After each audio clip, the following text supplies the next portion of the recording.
Rain forest, एक ऐसा forest जो अपनी सीक्रेसी के लिए जाना जाता था।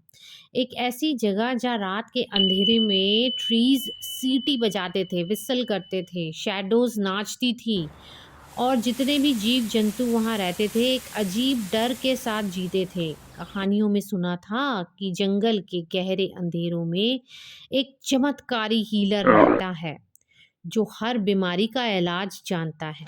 एक तूफानी रात कुछ पीड़ित पशु अनजाने में उसी जंगल की तरफ खींचे चले जाते हैं, जैसे कोई उन्हें बुला रहा हो। एक एक करके पशु एक जगह इकट्ठे हो गए, हर एक अपना दुख का बोझ उठाए।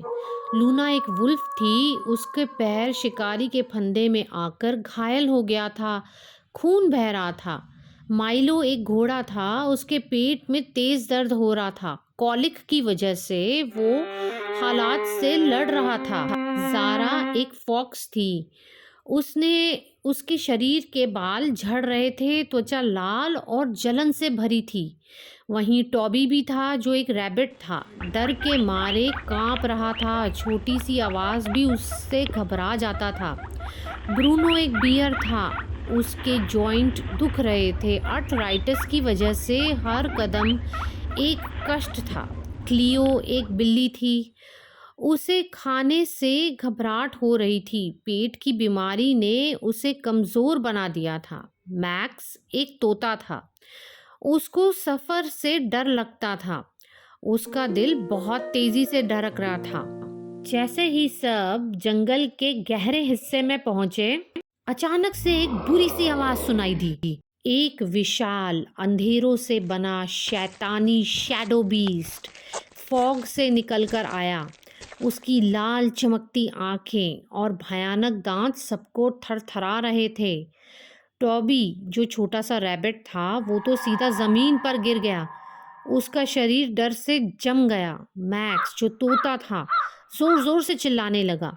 लूना जो वुल्फ थी दुख के बावजूद अपने दांत दिखाने लगी। माइलो जो घोड़ा था उसने अपनी ताकत से लात मारी, लेकिन पेट के दर्द से वो गिर गया। जारा जो फॉक्स थी इधर उधर ढूंढने लगी ताकि शैडो बीस्ट कंफ्यूज हो जाए। ब्रूनो जो बियर था उसने एक जोर का हाथ मारा, लेकिन उसको जॉइंट पेन था इसलिए वो भी गिर गया। तभी एक चमत्कार हुआ और एक रहस्यमय रोशनी से एक उल्लू निकला, एक प्राचीन और वाइज उल्लू जिसका नाम एल्ड्रीन था। हवा में उड़ता आया, उसकी आंखें सुनहरे रंग की थी, जैसे उसमें ज्ञान भरपूर हो। डर तुम्हें कमजोर बनाता है, एल्ड्रीन ने कहा। उसकी आवाज गहरी और शांत थी।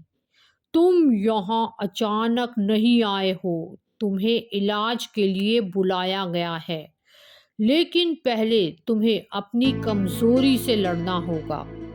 एल्ड्रीन ने अपनी पंख हिलाए और एक चांदी जैसी जादू हवा में बिखार दी। जैसे ही वो छाया जो शैडो बीस्ट है उसके ऊपर गिरा, वो चीख मारकर गायब हो गया, वो वापस धुंध में चला गया। अब तुम सब मेरे साथ हो, एल्ड्रीन ने कहा। एल्ड्रीन एक छुपी हुई बगिया में ले गया सबको। वहां चमकते हुए पर्पल कलर के वर्वीन फूल थे जो चांदनी में जगमगा रहे थे। ये है वर्वेन, प्रकृति का दिया, एक शक्तिशाली इलाज, एल्ड्रीन बोला। हर पशु को जो ज़रूरत है वही मिलेगा। उसने टॉबी जो रैबिट था उसकी जुबान पर वर्वेन फ्लावर एसेंस की कुछ बूंदें गिराई। एक पल में टॉबी की घबराहट दूर हो गई। माइलो जो घोड़ा था उसने वर्वीन से बनी चाय पी और उसका पेट के दर्द तुरंत खत्म हो गया। एल्ड्रीन ने लूना के घाव पर वर्वीन का लेप लगाया और खून रुक गया। सारा जो फॉक्स थी उन फूलों के अंदर नाची, लोट लोट के नाची और उसकी त्वचा की जलन धीरे धीरे गायब होने लगी। ब्रूनो जो बियर था उसने वेरवीन की गोली खाई और उसके जॉइंट्स के दुख में काफ़ी फ़र्क आ गया। क्लियो जो बिल्ली थी उसने वेरवीन और शहद का मिश्रण चाटा और पहली बार उसका पेट ठीक महसूस हुआ। मैक्स जो तोता था उसने तो बस वेरवीन की सुगंध ली और उसका सफर का डर चला गया। सभी पशु अपने अंदर एक नया ऊर्जा को एहसास कर रहे थे। एल्ड्रीन ने मुस्कुराकर सबको देखा। इलाज सिर्फ दवाई से नहीं होता, उसने कहा। असली इलाज समझ और संतुलन से होता है। तुम्हें सिर्फ बीमारी नहीं, अपने डरों को भी समझना होगा। जब सूरज उगने लगा, पशु जंगल से बाहर निकलने लगे। अब वो सिर्फ दर्द से मुक्त नहीं, बल्कि प्रकृति की शक्ति को भी समझ चुके थे। विस्परिंग फॉरेस्ट अब सिर्फ एक डर का स्थान नहीं था, अब वो एक चिकित्सा का मंदिर बन चुका था। तो दोस्तों, इससे मुझे जो मॉरल मिला वो ये है कि असली इलाज सिर्फ दवा से नहीं, समझ और प्रकृति के संवेदन से होता है। जो हम ढूंढते हैं वो प्रकृति हमेशा हमें देने को तैयार होती है, बस हमें उसकी आवाज़ सुननी चाहिए। तो ये इस स्टोरी जो मैंने बनाई है इसमें मैंने सारे पॉइंट्स लिखे हैं एनिमल्स को और जो लोगों को भी प्रॉब्लम्स इश्यूज आते हैं और वर्वेन उनको कैसे ठीक करता है। वर्वेन फ्लावर एसेंस के कोई भी साइड इफ़ेक्ट्स नहीं हैं, आप ट्राई करके देख सकते हैं।